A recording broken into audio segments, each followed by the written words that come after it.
एक बहुत बड़ा सरप्राइज है। रुझानों में बहुमत के साथ एनडीए की तीसरी बार मोदी सरकार बन रही है। लेकिन यहां पर लेकिन है, 400 पार के नारे की हवा निकल गई।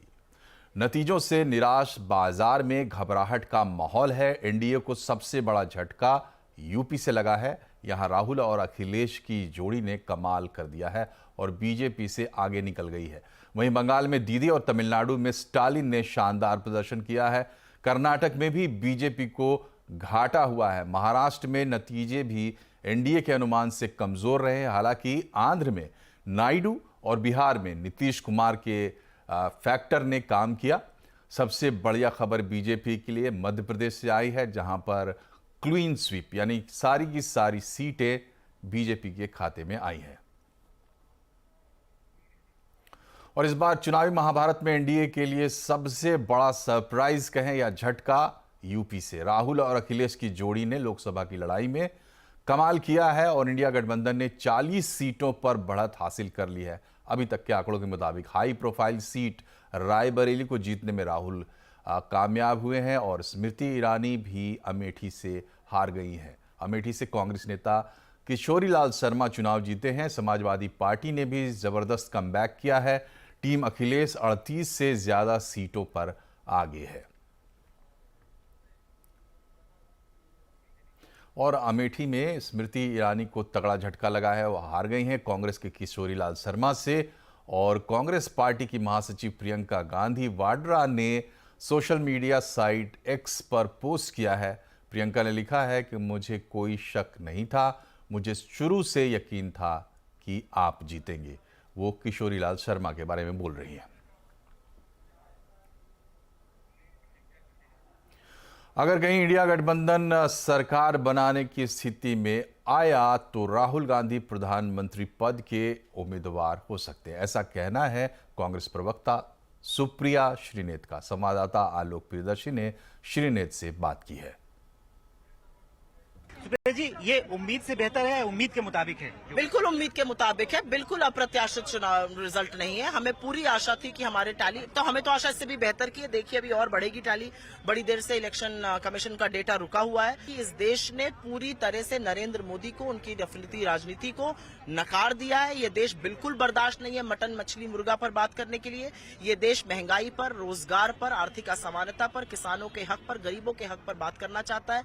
ये देश राहुल गांधी ने जो नैरेटिव भारत जोड़ो यात्रा से शुरू किया था और अभी तक उसी पर डटा हुआ है, वही हमारे एलाइज ने बोला, वही मल्टीप्लाई हुआ मैसेज। ये देश मगरूर और घमंड लोगों को हरा रहा है। और असली बात यह है कि बीजेपी अपनी पिछली टैली से करीब 67 सीट डाउन है। कोई नैतिकता ही नहीं है आज प्रधानमंत्री को बने रहने की। असलियत ये भी है कि बीजेपी उत्तर प्रदेश में, बिहार में, राजस्थान में, महाराष्ट्र में, गुजरात में, वेस्ट बंगाल में उनकी टैली लगातार कम हुई है, हर जगह हारी है। तो देखना है अब कि आगे क्या होता है। रियल इश्यूज जो कांग्रेस और इंडिया गठबंधन ने उठाए, महंगाई, बेरोजगारी, आपको लगता है यही चीजें जनता ने, यही मुद्दे हमारी लीडरशिप ने उठाए, यही मुद्दे राहुल गांधी ने भारत जोड़ो यात्रा और भारत जोड़ो न्याय यात्रा में उठाए, यही मुद्दे हमारे एलाइज लेकर आगे गए। इन्हीं मुद्दों पर इंडिया गठबंधन एक साथ आया और उन्हीं मुद्दों पर बिल्कुल लगता है कि वोट पड़ा, क्योंकि नरेंद्र मोदी ने इनमें से एक भी बात पर नहीं बात करी, किसी पर चर्चा नहीं करी, और यही कारण है कि जनता ने उनको रिजेक्ट किया। अमेठी और रायबरेली में जिस तरह से जीत की तरफ आगे बढ़ रही है, मुझे लगता है उत्तर प्रदेश ने एक बहुत बड़ा संदेश दिया है कि राहुल गांधी से तो निपटना बड़ी दूर की बात है। आप ही ने उनका कहा था ना, एक अच्छे कार्यकर्ता को, अरे ये राहुल गांधी के पीए हैं, आपके लिए राहुल गांधी के पीए ही काफी हैं। लोकतंत्र में घमंड नहीं करना चाहिए, लोकतंत्र में अहंकार नहीं करना चाहिए, क्योंकि जनता उसको तुरंत अंत कर देती है। और इस बार चुनाव में महाराष्ट्र के महाभारत पर सबकी निगाहें टिकी हुई थी।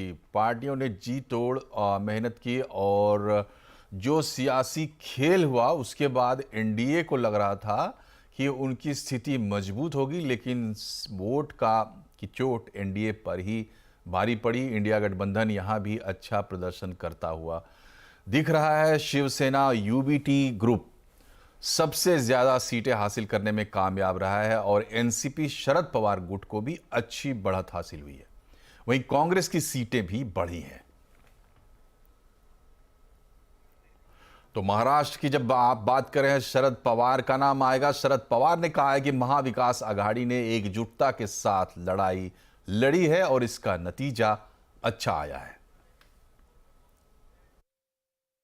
आता त्यांना काही ज्या जागा मिळाल्यात त्या मर्यादित अशा प्रकारच्या मार्जिनी मिळाल्यात। याचा अर्थ राष्ट्र पातळीवर आम्ही लोक जे सगळे काम करतो त्याचे विशेषतः उत्तर प्रदेश आणि हिंदी बेल्टमध्ये जे आमचे सहकारी काम करतात त्यांनी आम्ही सगळ्यांनी मिळून अधिक लक्ष दिलं ते आज उत्तरेकडचा जो चेहरा आहे तो बदलायला एक अनुकूल अशा प्रकारचं चित्र दिसतंय आणि त्यासाठी आम्हाला लोकांच्याकडून काळजी घेतली जाईल।